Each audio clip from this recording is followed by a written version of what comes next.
هو أنتِ أصلًا أهلاوية والّا زملكاوية؟ أنا زملكاوية طبعًا.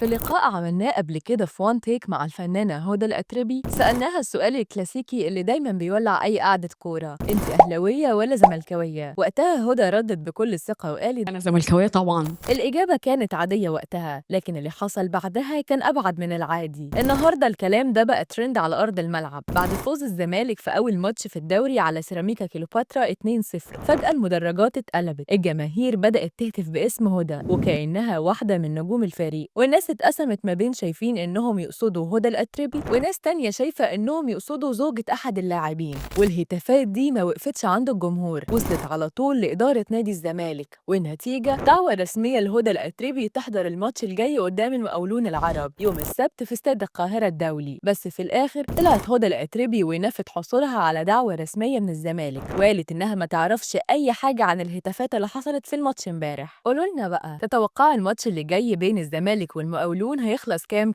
اكتبوا لنا في الكومنتس.